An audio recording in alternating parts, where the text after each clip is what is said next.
El otro día me encontré en la calle una máquina de escribir vieja, una Olivetti, igualita a la que usaba mi papá. Y me la traje a casa. Mientras la limpiaba me acordé de cuando yo tenía 2, 3 años y perseguía el taca, taca, taca que llegaba desde el comedor de mi casa. Cuando yo era chiquito, no había maravilla más grande que mi papá sentado frente a la Olivetti. Yo arrastraba una silla y me trepaba para verlo. Era increíble.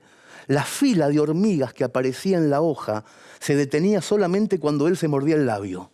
Y cuando levantaba las cejas, volvía el sonido, taca, taca, taca, taca. Lo que más me gustaba era que llegara el final de una línea, porque el mejor de todos los ruidos era el timbre del salto de carro. ¡Cling! Había que mover el rodillo, o las hormigas se podían caer y eso podía ser fatal. Y mi papá era mi héroe salvando hormigas. En aquellos tiempos lo único que yo quería de la vida era usar la Olivetti, aprender a usar ese juguete. Sentía que esa máquina era el mejor juguete de todo el mundo. La Olivetti que encontré en la calle es idéntica a la que tenía mi viejo. Después de limpiarla la puse arriba de un estante como si fuera una reliquia y ahora la miro todos los días. Y cada vez que la miro mi cabeza vuelve a las épocas en que yo no sabía leer. ¿Se acuerdan ustedes cuando no sabían leer? ¿Se acuerdan de ese tiempo? Cuando yo tenía 2, 3 años me fascinaba que los adultos se quedaran en silencio frente a las hojas enormes del diario La Nación y que movieran los ojos para entender a esas hormigas en fila. Una vez yo estaba solo en el baño y me concentré fuerte en una letra del diario que parecía un anzuelo, era una J, pero yo no sabía, a ver si la podía leer a esa letra. Y como no pude leer nada, pensé una cosa muy paranoica. Pensé que los adultos tampoco veían nada en esos garabatos y que en realidad se burlaban de mí todo el tiempo para después a solas divertirse a costa de mi ingenuidad. Qué enfermo pensar eso a los 3 años. Y entonces salí de ese baño y le empecé a romper las bolas a Roberto, a mi viejo, para que me enseñara el truco de leer.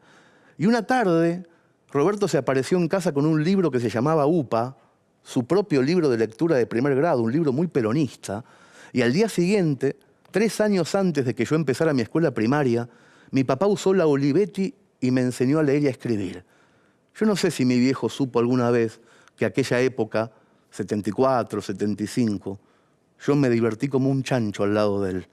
No sé si alguna vez le dije que cuando yo tenía 3 años buscaba un gesto de asombro en sus ojos y que la curiosidad que yo tenía por aprender quedaba en desventaja frente a las ganas de que él hiciera ese gesto cada vez que yo acertaba una letra. Él levantaba las cejas y decía, «Muy bien, negrito».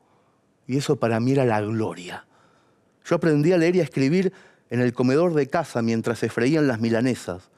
Roberto volvía de trabajar a las 8 y yo lo esperaba con el libro UPA en la mano, desesperado, sentado en la Olivetti, para que él me explicara todo lo que había que saber. Nunca, ninguna noche llegó tan cansado como para decir hoy no. Ahora mi padre está muerto, pero cuando todavía estaba vivo y yo vivía en Barcelona, él me escribía mails preguntándome cómo hacer para instalar el Skype o para encontrar un icono perdido del escáner. Y yo le contestaba con mucha paciencia de qué manera, usando el botón derecho, él podía poner un acceso directo.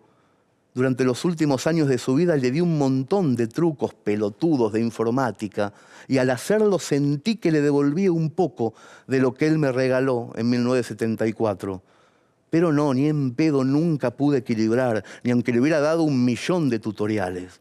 Porque él, sin saberlo, me enseñó las únicas 2 cosas que hago en la vida con pasión, leer y escribir. Ahora yo vivo otra vez en Buenos Aires y de repente tengo una hija nueva que va a cumplir 2 años en abril. Y en el comedor hay una Olivetti y cuando veo a mi hija mirar con curiosidad esa máquina, sé que tengo delante de mis narices la única tarea fundamental de la paternidad, transmitir pasión. No hay otra cosa que hacer con un hijo más que eso, transmitir pasión. Todo lo demás es pura casualidad.